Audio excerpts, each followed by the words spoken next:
Awesome. Hi, everyone. Welcome.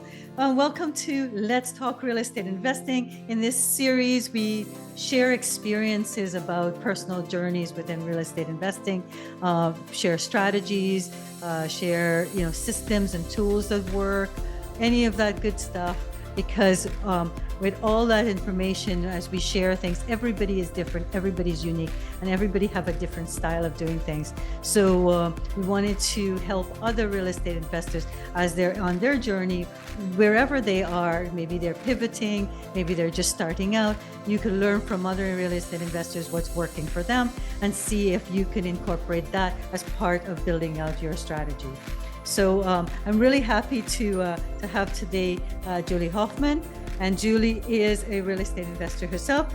By the way, my name is Debbie Barfour, and I'm a real estate investing success coach and a professional real estate investor.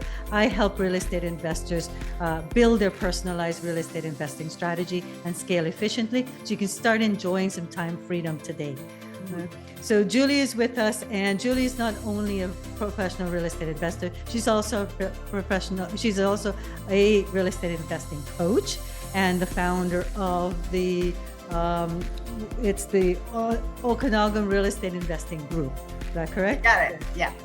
Julie and her husband started investing in 2001, and over that time, they've transacted over 300 deals. I can't even imagine that, and $100 million in real estate. And Julie's done boomed and bust and boom back up, right? So she's got a wonderful journey that she can share with us.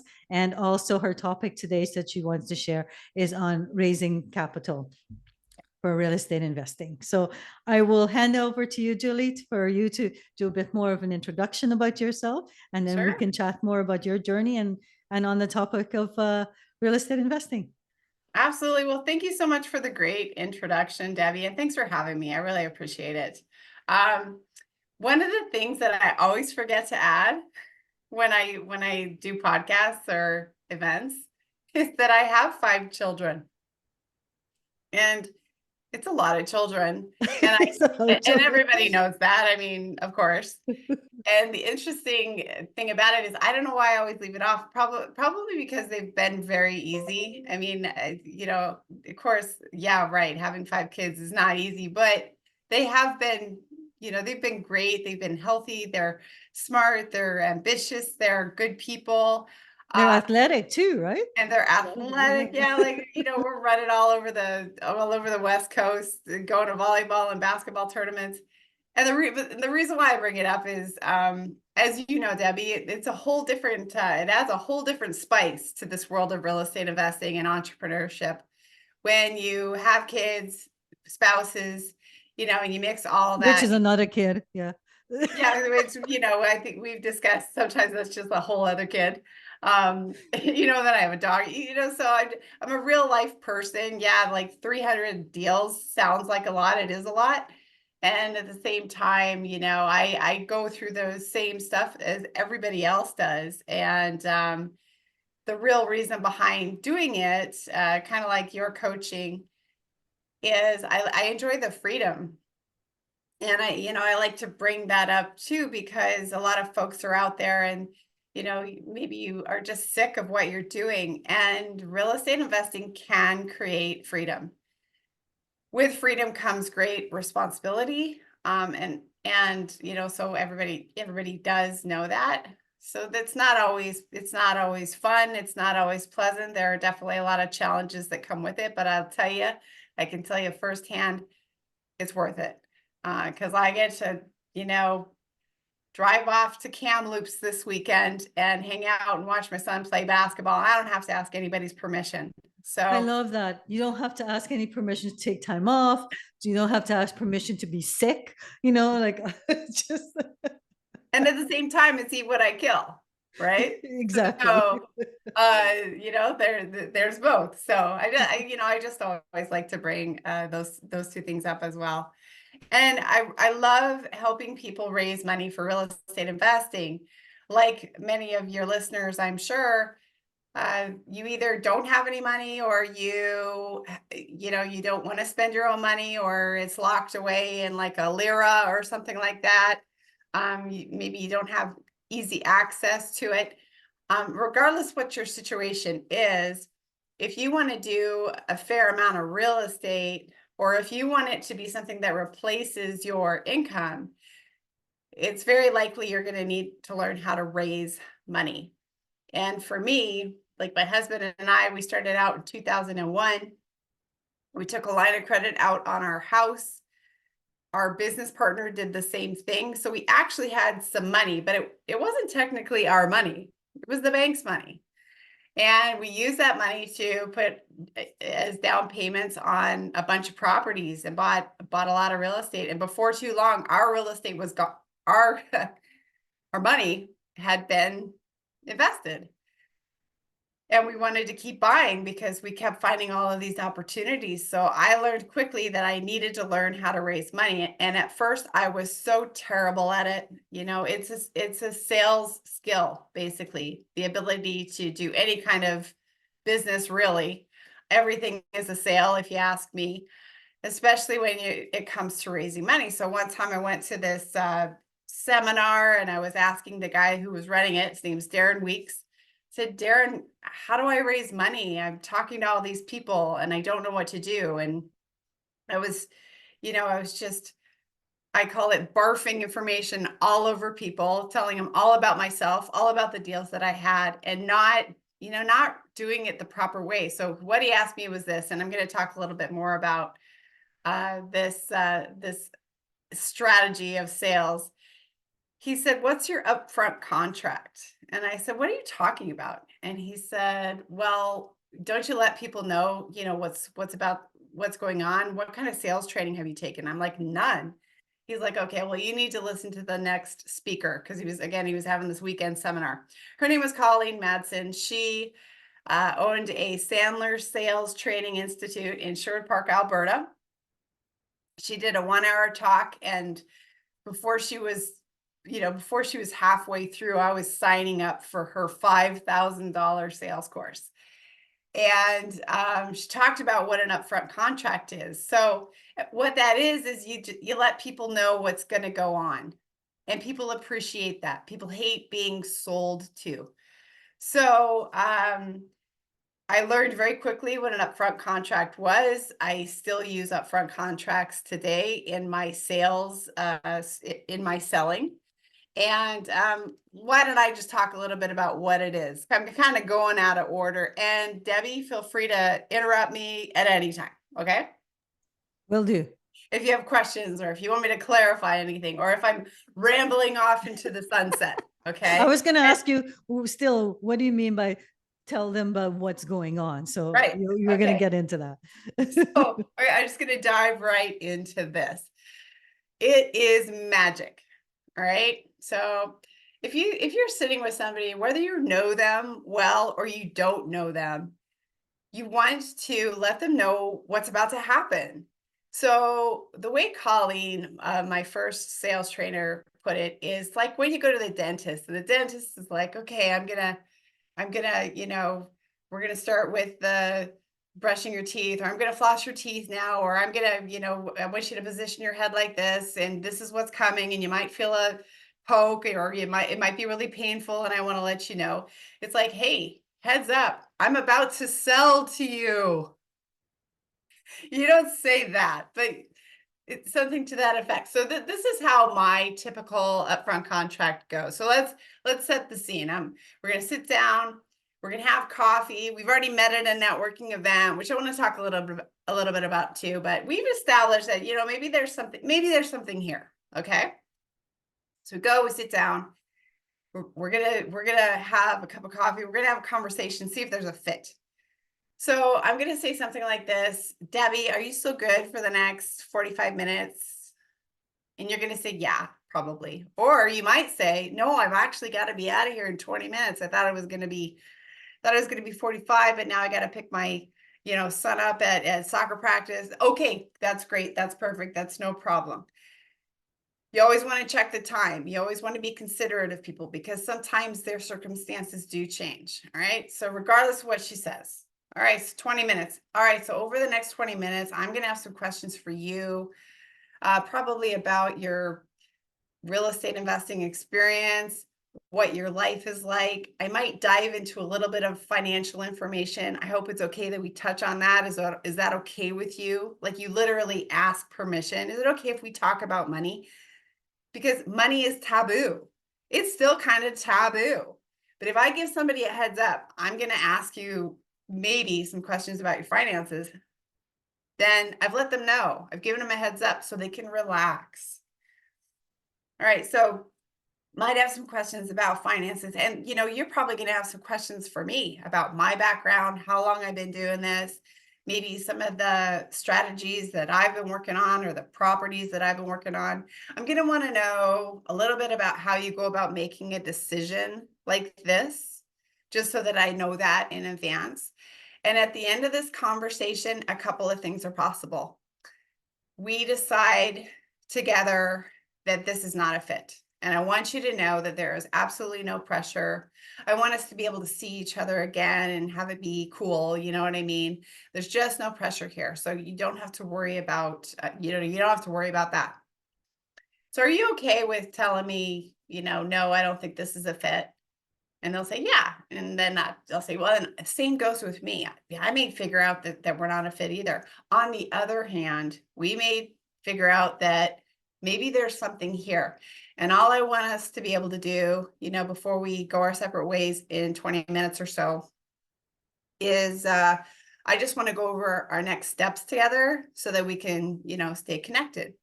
And that's an upfront contract. It's like, hey, this is what's about to happen. Yeah, we're going to have coffee. We're going to have a nice time together, but we're going to talk about some stuff. And there's a bit of an agenda. People love agendas.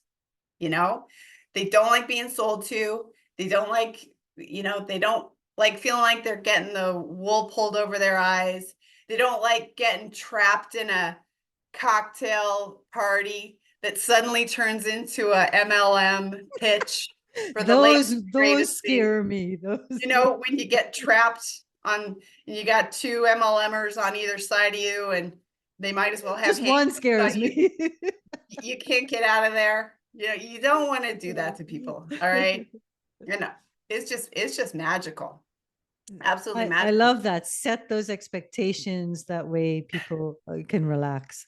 Yeah. And I want to know how they go about making a decision, because if I end up presenting an opportunity, I want everybody there that's gonna have a say in what's going on.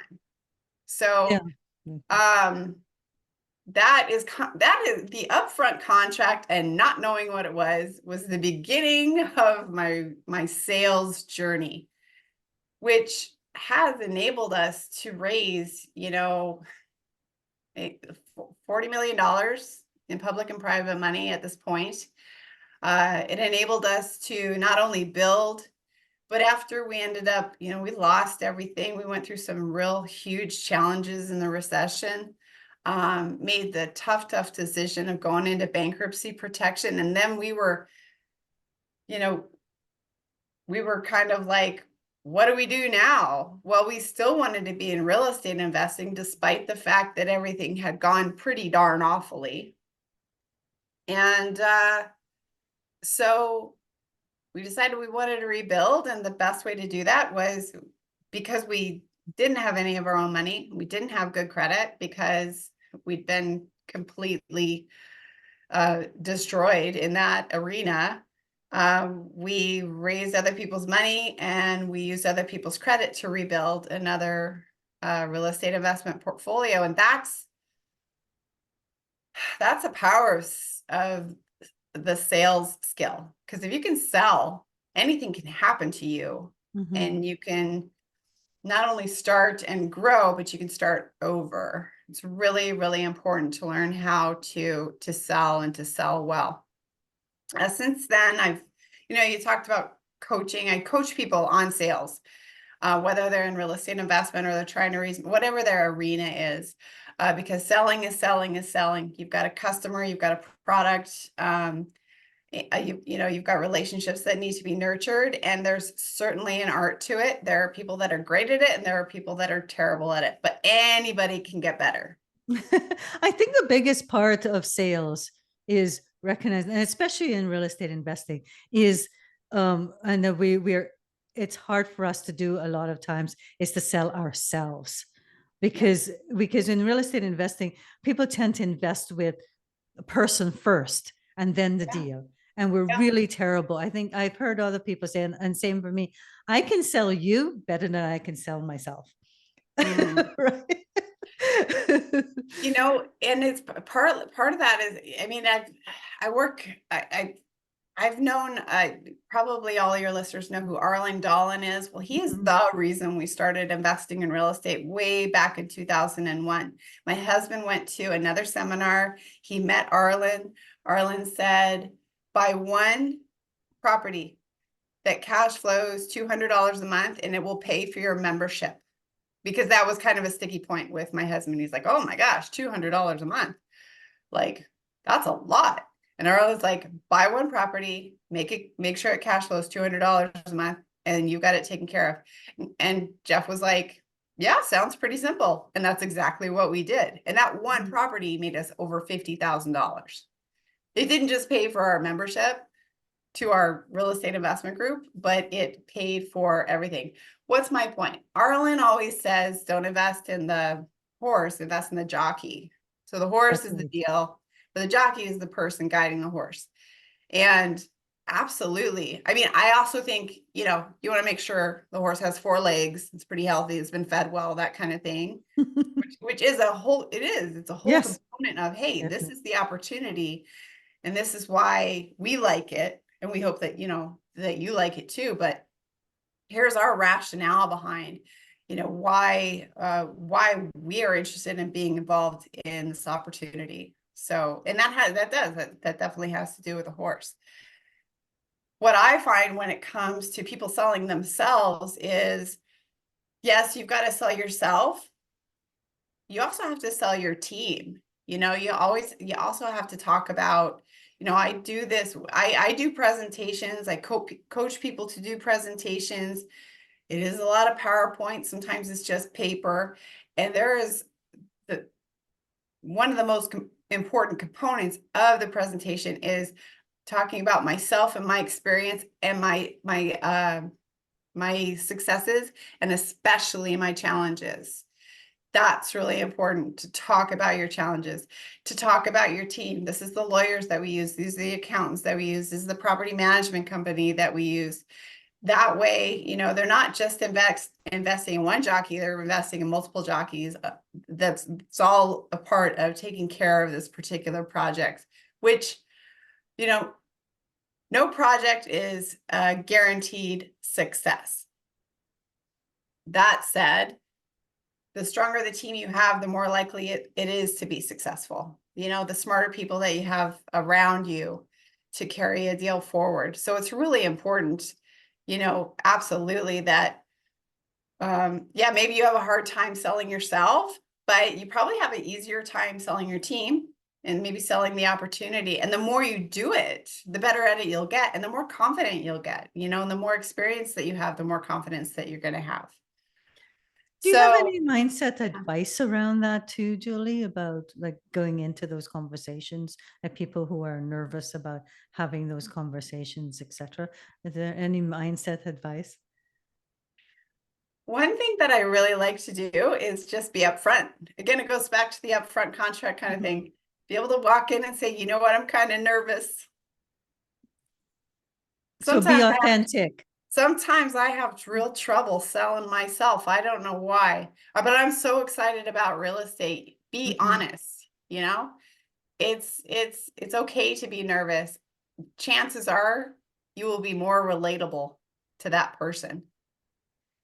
The other thing that I really recommend, especially for people who are just starting out, like if you're just starting out in real estate and you're trying to raise money, I recommend you give the lion's share of the deal to anybody who's willing to work with you.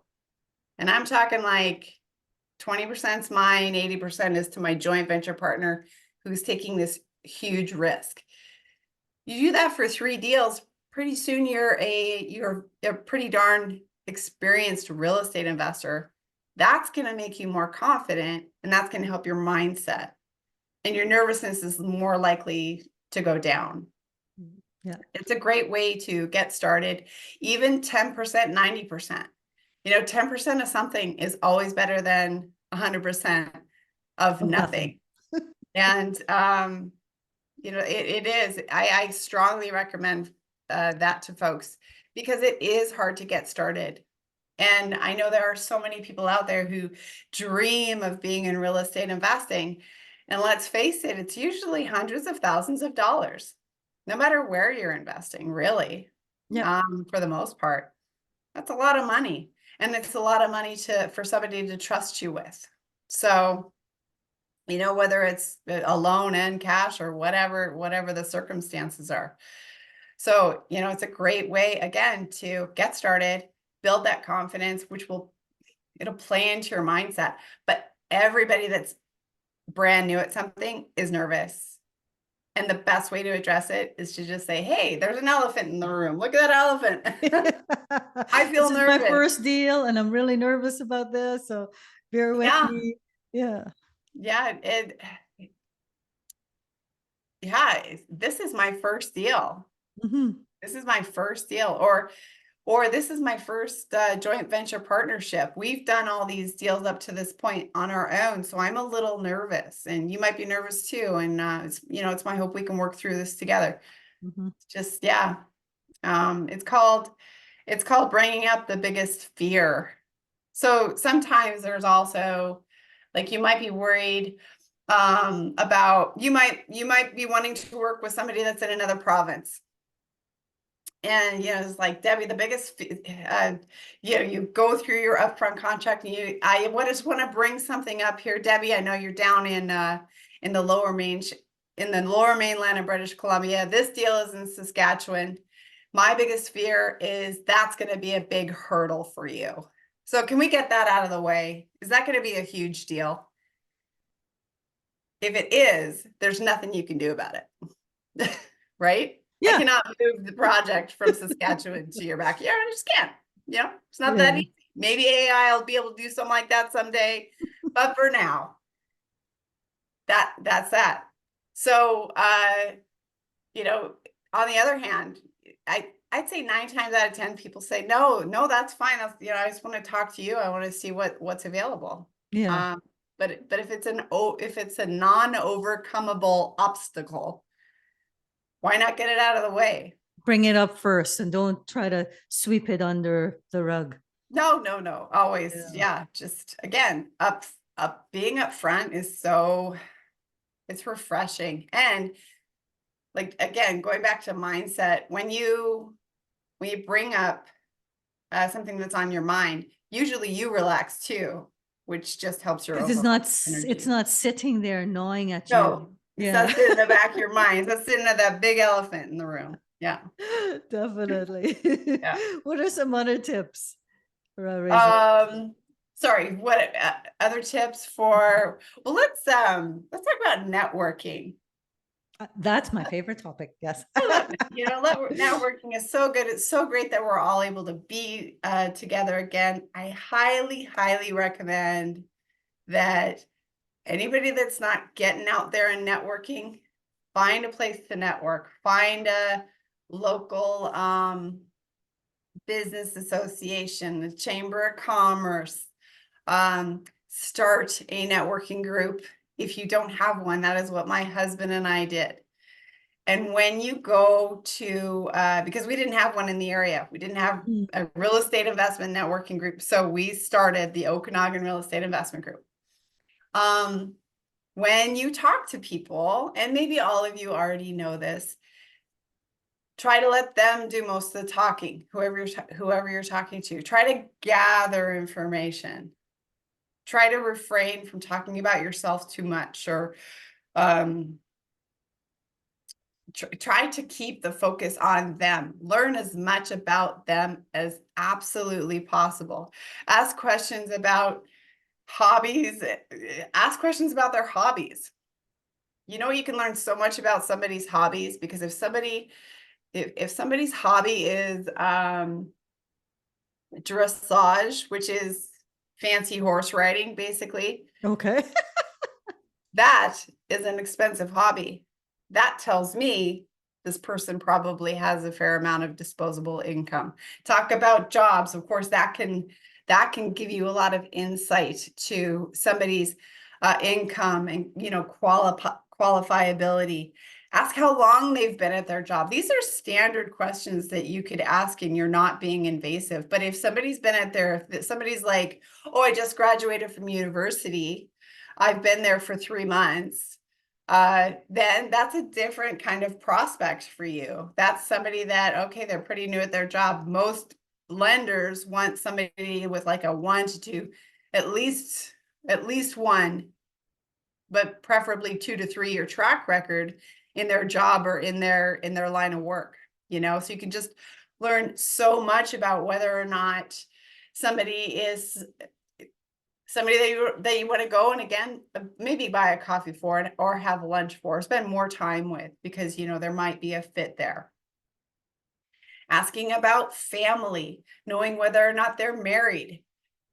If you know somebody's married, then you know that there's likely another decision maker involved in the mix. So, you want to keep that in the back of your mind.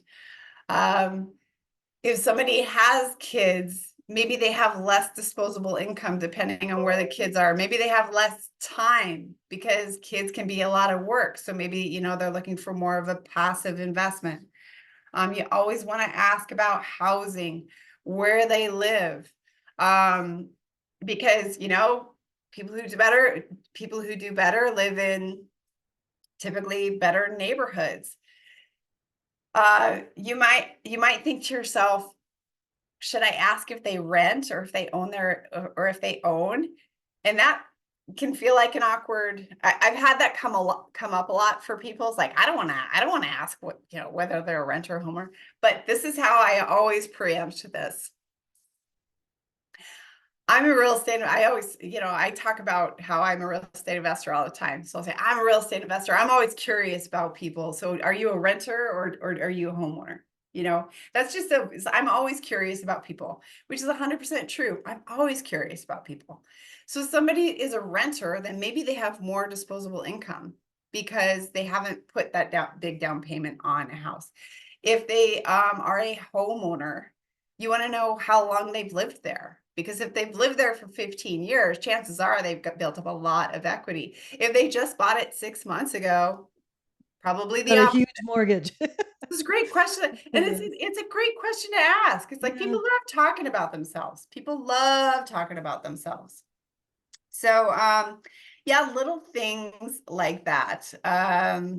Then here's what you want to do. You want to do the best that you can to remember everything that you have been told after the networking event. You want to make sure you get their contact information, like their email and their phone number, how you can text them. And it would be great to get their address as well. I'm kind of bummed out because I ran out of scratch pads. But what's my point? You get to the car, you get in your car, or you go and you go off into a quarter, I don't know, and you write down, you note everything that you possibly can that you remember about the person that you've talked to, because people appreciate that. Definitely. Because it's considerate, and you want to be considerate. You don't do this so that you can get a joint venture partner. You do this because it's the right thing to do, to be considerate. And if you know all of this information, they also know that they've told you this information. So if you capture it and you know it and you review it the next time you meet, then they're going to be like, wow, they really listened to me. And people are really appreciate it, and it accelerates rapport phenomenally. It's really, really powerful. So I think along that line too about children. Like, for instance, you said you've got 5 kids. So somebody remembering that, or some of the names of the kids, or what they and bringing that up in the conversation the next time you meet with them. Wow, they're like, oh, they care about me, right? I'm not just a person that's going to provide money. This person actually genuinely cares about me. Because of course you do. Yeah. Because it's a win-win. I can't buy more real estate if I don't have joint venture partners. Definitely. And if we both don't do well, that's not going to be any fun for anybody.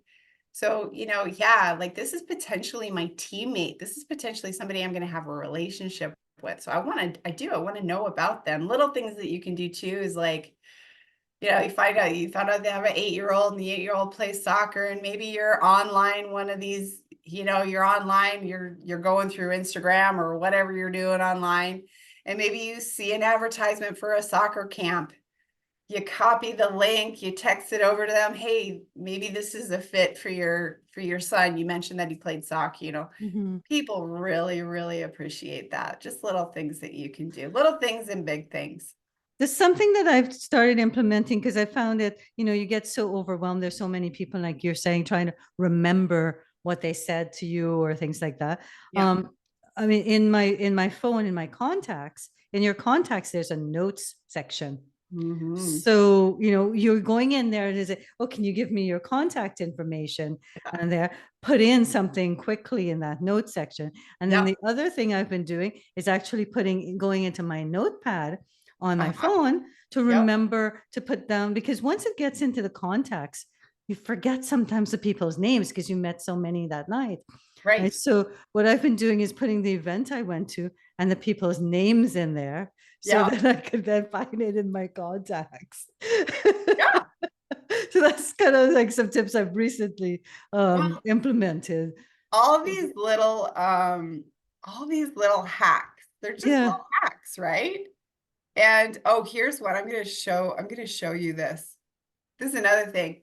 If I'm talking to somebody on the phone and I'm furiously writing notes and notes and notes, I'll take a picture, and maybe I should be a little bit I'm gonna white out her name. I have a Band-Aid too on my finger. It's so sexy. It's so sophisticated.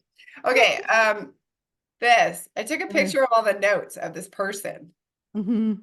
because you can have a picture. In it, yes, you could put And a so picture. to I'm sorry. like what you were just saying, you can put Mhm. the picture of go look them up on Facebook or something, and you can put their picture in your phone. Yes. But I just take pictures of the notes because I can go right to this person's name. Her name's Christine. And I'm like, oh, I remember talking to this gal, and here's some notes on her. She's like, oh, I don't know, they're kind of scribbly, but if I looked really Zoom closely at in. it, Yeah. then I could be like, oh yeah, I remember all this stuff about her. Or if she calls me, I've got her contact in my phone, and I can kind of glance at the notes that I've taken. How are you doing? Yeah, I remember talking to you, on the date, Mhm. 6 months ago. Because I do. As you can imagine, and I know you do too, you meet a lot of people. You Yeah. meet a lot of people, and it's hard to keep them all organized. Yeah. So, And definitely, I mean, like you said, like if there are places in where you're located, look out for those meetups, mhm, and go to them. But I like it if there isn't, then solve the problem yourself. You want something, create one. Over Christmas is a great, like when you have these things, like Christmas was a great time in December. All these networking groups are having Christmas parties, etc. yeah, I have yeah, never gone downtown Vancouver in yeah. all my time in living, in my 22 years in living in the Lower Mainland area. I've done more going to Vancouver in 2.5 weeks last year than Yeah, I have in my entire 22 years of living here because there were so many networking events. yeah. Good for you. It is so important. Networking is so important. You can only accomplish so much digitally. Yeah, You know, definitely. it's a completely different feel. And people like to talk to you. People like to shake your hand. They like to get a feel for your energy. It's really, really important. And yeah, like it's great. And so I wanted to touch on something else. I didn't want to forget it because it has become just something that so many people that I work with, it's made a big difference. And it's just changing the way that you talk. So, and dropping little like hints, dropping little hints about what you do, not like again, barfing, hey, I do real estate investment. I've been doing this since 2001. I've done over 300 deals, blah, blah, blah, right? But I'll give you an example. This lady that I worked with, her name's Carolyn. She lives in Ottawa, really shy lady, but super excited to get started in real estate investing. She and her husband owned their own home for a long time in a great neighborhood in Ottawa. So one day, so we just started working together. One day, her daughter comes over for coffee. She gets together with her daughter every week for coffee. It's like a standing date, right? She comes over and it's usually news, weather, sports. What's going on with you, honey? Right? Mm-hmm. And so they sit down and she was telling me this experience. She was like taking deep breaths. She was like, I'm going to change the way that I talk because I've got this whole, I'm going to offer everybody that's listening to this access to all my free tools. One of my free tools is bringing up real estate the street smart way. Because that's my brand, Street Smart Diva, real estate investing. Anyway, it's like, I don't know, 100 different ways to bring up real estate without sounding like a greasy, used car salesman. So she said, okay, I'm not going to talk, she's like psyching herself up. And she said, and so she sits down with her daughter. She's like, hey, mom, how's it going? What have you been up to? And Carol says, I said to her, her name's Carol. It's Carol. Carol says, well, actually, honey, you're going to think I'm crazy. I just started training with a real estate investment coach, and I've already learned so much. And that's what she said. That's Mm-hmm. all she said. She didn't expand on that. And again, just dropping little things. Sometimes you could be somebody's at work, they're having lunch. What have you been up to? Oh, I just finished listening to this great podcast with a gal named Debbie and another gal named Julie, and I learned so much. Leave it at that. Mm-hmm. Now they know you're investing in real estate. Anyway, back to Carol. She's talking to her daughter. Her daughter is an adult. She's like 25, having a tough time getting into the real estate market, but definitely wants to buy a place. She says, Mom, Eric's auntie is selling her house. We were just there yesterday. She refuses to work with a realtor. It's super nice. And he and I were just talking about how can we get this done. He's not in a position to buy a house. Carol's daughter's not in a position to buy a house, but guess who's in a position to buy a house? The mom. Carol and her husband. Yeah. So they meet the aunt. The aunt's like, you guys are awesome. The house is worth this, but I'm going to sell it to you for $50,000 less because I don't want to have to paint. I don't want to have to change the carpet. I don't want to have to pay a realtor. And I already know exactly how much money I need to go on to my next place. So you can have it for this. They did all this research. They talked to a couple of realtors. They're like, buy it now, Mm-hmm. I don't know the Ottawa market like she did and like her contacts did. Anyway, she gets it under contract and now her daughter is renting to own it from her. So not only, and she's going to do so well because she got it for $50,000 below market. Her daughter's going to buy it for $50,000 more than market. And she's going to be able to take some time to do that because she's going to be able to take some time to save. They put together a whole house hack where they have 3 roommates. Their expenses are covered, so like this helped 3 people by changing one thing.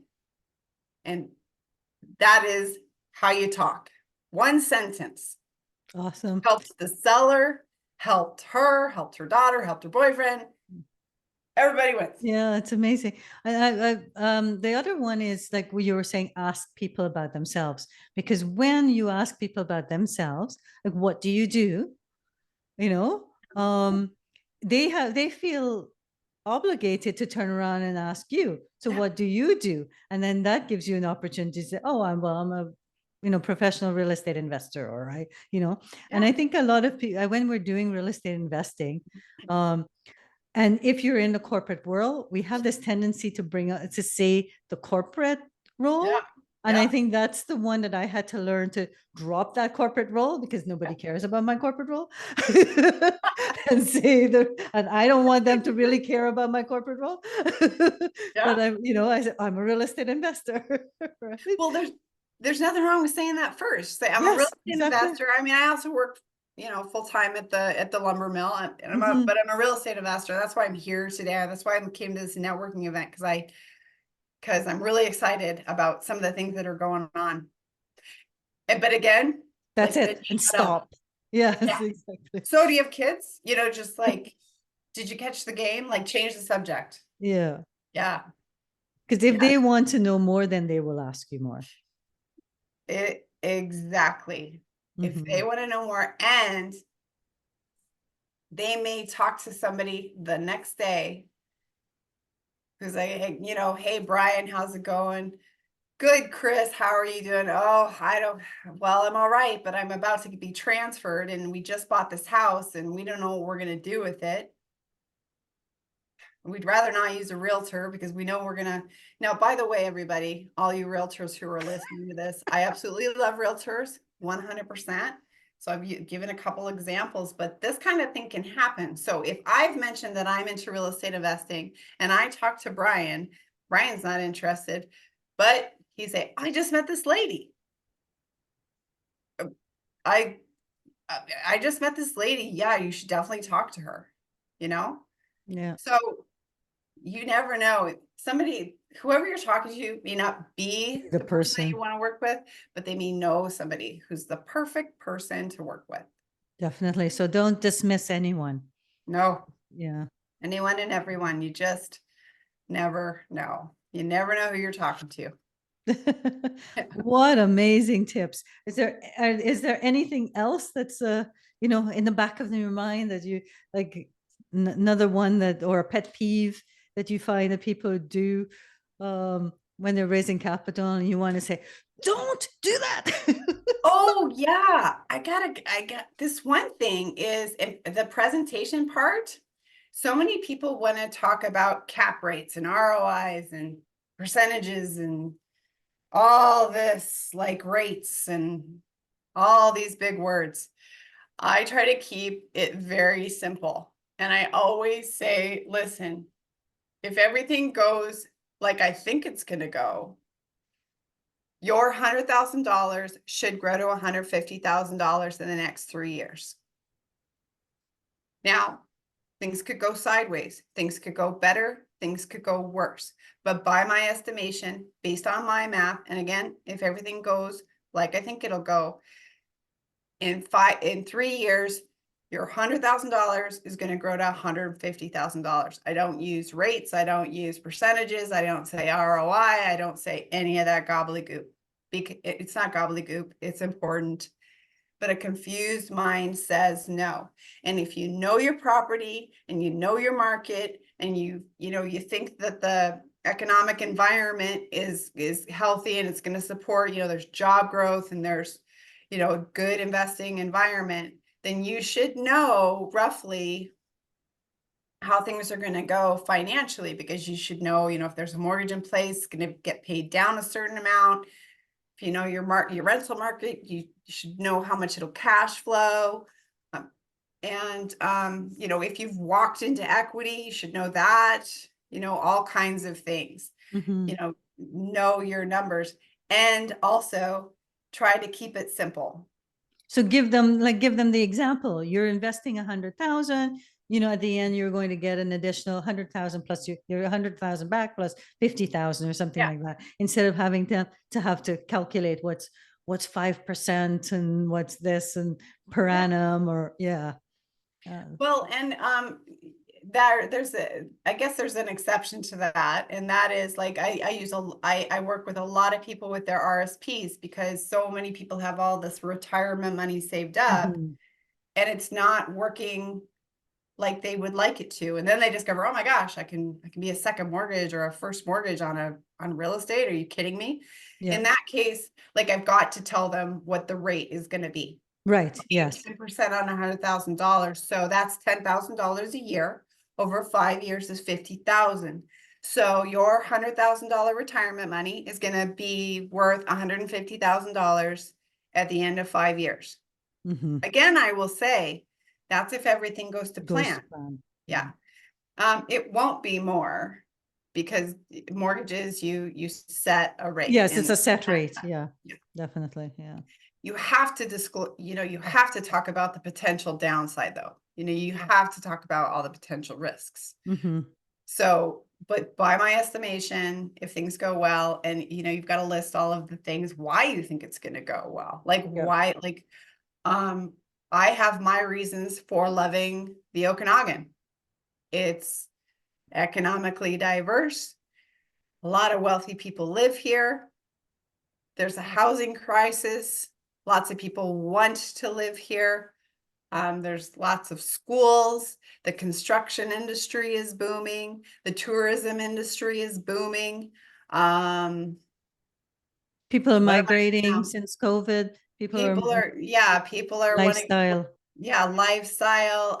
It's like a big small town, so a lot of people are moving from big cities Yeah. out to the Okanagan. I have all of my list of reasons of why I think people's money is safe here. So Mhm. if you're in some other town, you want to know, like, why is people's money safe there? Yeah. Why is it have a high chance of growth? You need to know those things. So I guess that's another, I wouldn't call it a pet peeve. I just hope people make sure and do research on where they're investing. Because if you are in a one horse town, meaning, you know, there's one employer, and that employer decides to move, it's a factory, they decide to move all of their factory work to China, and now there's there's Oh, nobody and there. there's a ghost town.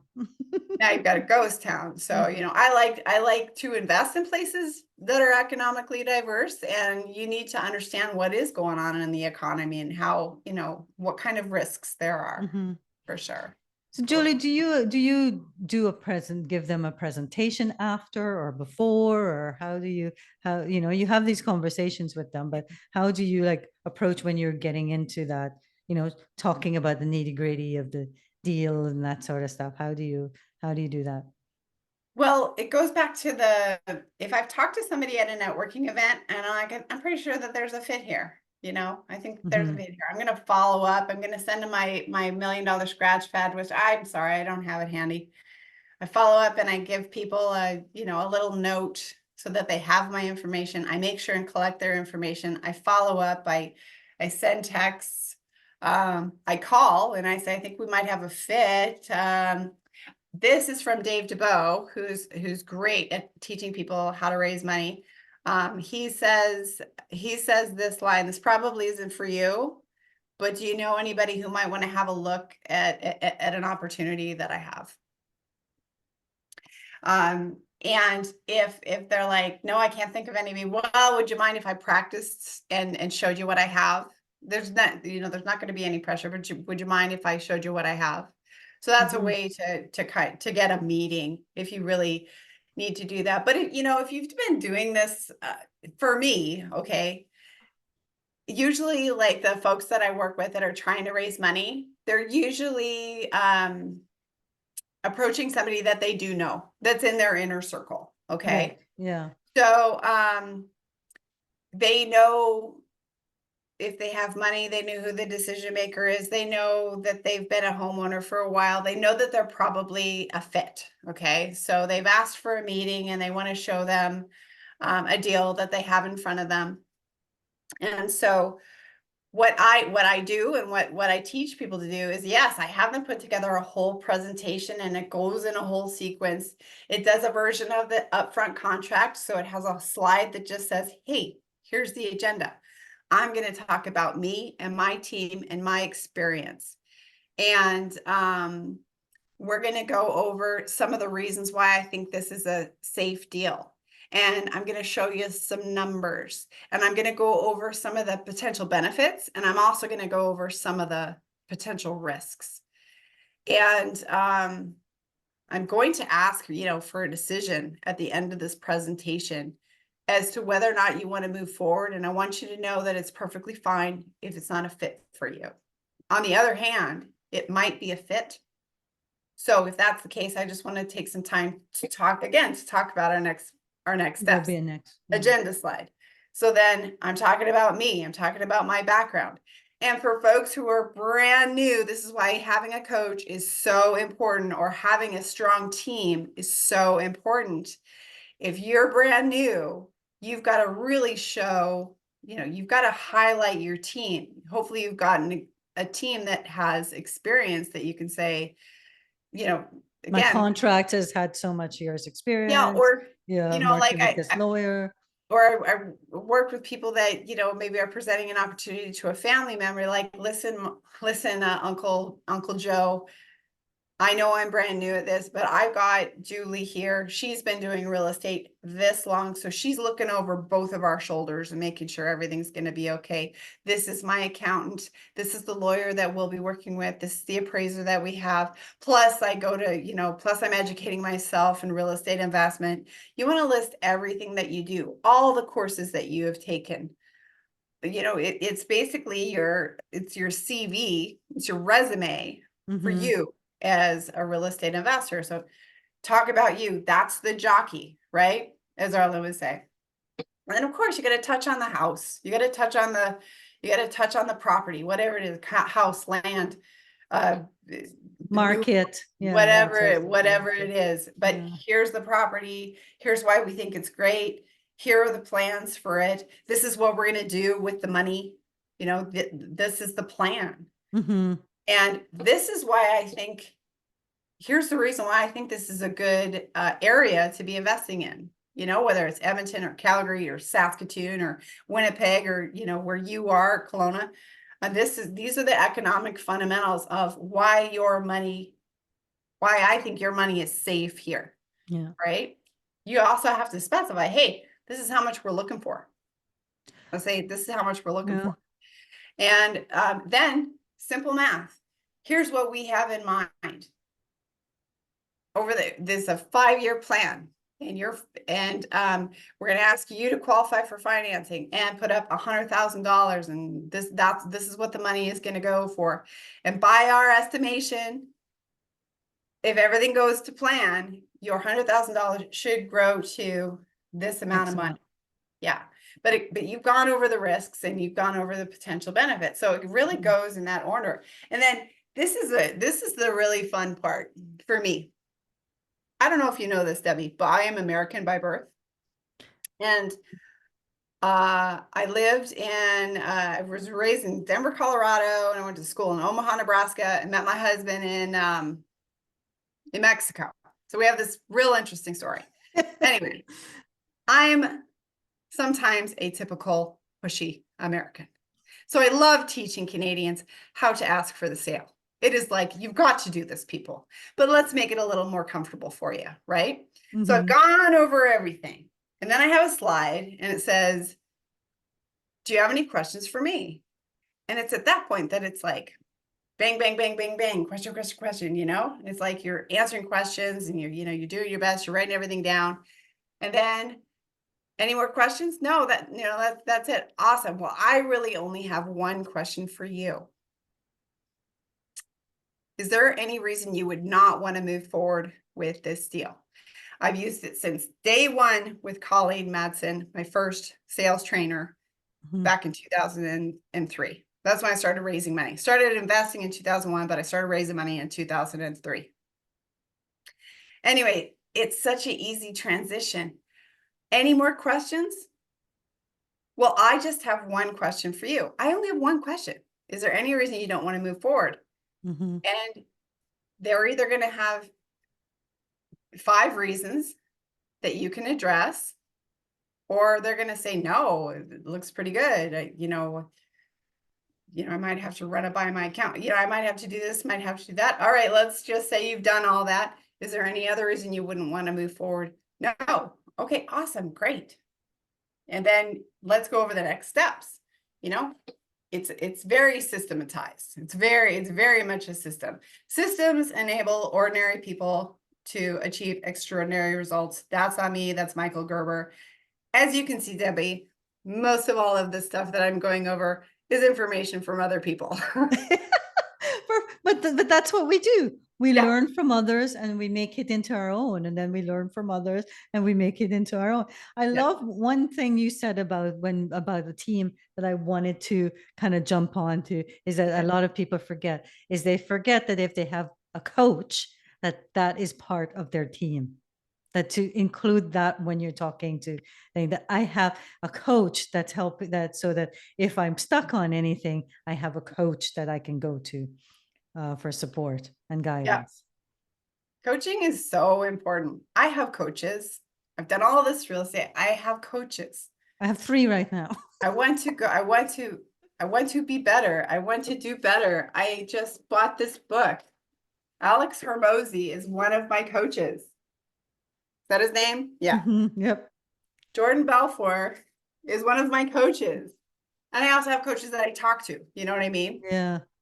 And mentors and this, that, and the other thing. Coaching is so important. But just remembering that that's when they're presenting to others about their Yeah. team, that their coach is part of their team. I think that's a Yeah. good one that I think a lot of people forget.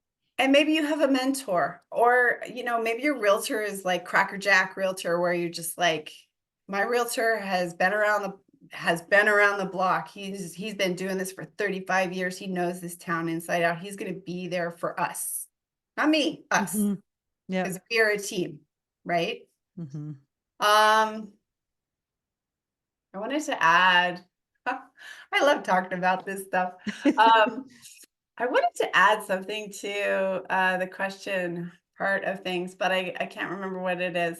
Oh, but it's asking for the sale. It's such an easy way to ask for the sale, because if somebody's like, again, going back to the example, this property is in Lower Main, this property is in Saskatchewan, but you're in the Lower Mainland. So it's like, is there any reason you would not want to do this deal? Yeah, it's in Saskatchewan. Well, I can't do anything about that, right? And by the way, I raise money like crazy. I've raised like, I don't know, about $1.5 million so far, between, 12 in the last 12 months. So I do what I teach. Okay. And recently I was presenting, and it was an RSP investment, and I was offering 10%.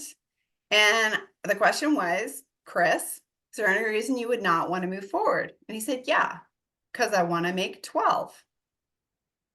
And I know my numbers. So y'all got to know your numbers. You can hear my American accent really The popping out y'all. right now, y'all. It I know my numbers. You got to know your numbers. You got to number your numbers so well. I knew I could give him 12 because this is good. The deal. I knew I knew everything that was in the deal. I knew I could give him 12. So I said, okay, let's say I can give you 12. Is there any other reason you don't want to move forward? No. Okay, great. I've got to make a couple calls to my partners and make sure they're on board with the 12. But I'm going to assume that that's going to be okay. Let's go over the next steps together. All right. And then on the other hand, if it's, yeah, it's in Saskatchewan. Okay, well then this isn't a fit. That's totally okay. If you end up knowing anybody that might be a fit for this, and if you don't mind sending them my way, I would really appreciate it. But thank you so much for your time. If nothing else, I now I know a little bit better about where you don't want to be. And out of curiosity, if I found something, what would your ideal location be? You'd think in your pre-screening, which is asking all these questions, when you're asking questions, when you're getting to know somebody, ideally you already know that they will not invest in Saskatchewan. But sometimes it gets missed. So it's not the end of the world. You just start over, you learn, you move on. Yeah. Sounds good. Yeah. So amazing. I know we could continue forever, but we do have to end this. So, so thank you so much, Julie. So many amazing tips there. I usually try to summarize it, but I think it's too much to summarize. But I think I think the big thing is, ask lots of questions, make it about them. Really keep them in mind, take lots of notes. Yeah. Like you said, address the elephant in the room. Don't try to sweep any possible big things under the rug where you can see that it might be something that may be a showstopper for them. Call it out. Yep. But don't dismiss anyone, like when you're networking, etc., because the person you're speaking to may not, and don't be disappointed either, because the person you're speaking to may not be, the person, but by speaking to them and letting them know what you have and what you do, that it could be somebody else that Yeah. that they know. So all really amazing tips. Thank you so much. Agree. And I just wanted you to, Julie kind of mentioned it in there, but Yeah. she does have a free deal for you. You want to tell them a bit about what they can get? Absolutely. So I mentioned my brand is called Street Smart Diva, and just because I call myself street smart from all the tough times that we went through.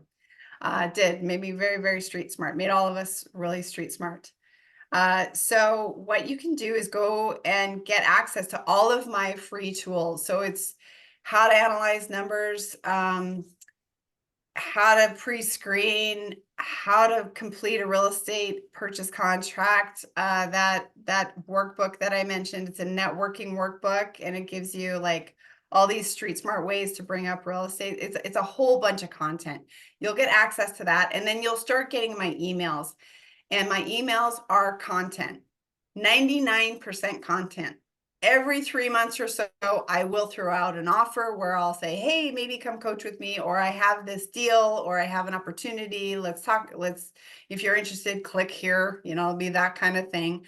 But it's mostly content. I want to help as many people as I possibly can. So so you go to streetsmartdiva.com/free tools. You'll be signed up and you'll be on your way. And I'm sure it'll be around here in the show notes or something like that. Yeah, we'll pop it into the notes for everyone. And the other thing is, I mentioned earlier that Julie is the founder of the Okanagan Real Estate Investing Group. So if you're in the Okanagan or near the Okanagan or have properties in the Okanagan, like I'm in the Lower Mainland, but I have properties in the Okanagan, my vacation home. So, become a member of the group. They have, meetups all the time. So Yep. you can go to. So, this is one place. So for those new investors that might be in the Okanagan, there is a meetup there, a place to go and network and to and meet Julie in person. And I may be out there in May or June. Really, really like that. And we have online access. We have all kinds of different options for people that want to get involved with the Okanagan Real Estate Investment Group. So we'd love you to be part of the family. It's a great place to be. Awesome. Thanks so much, Julie. Appreciate your Thanks, time. Debbie. Take care. You too. Bye.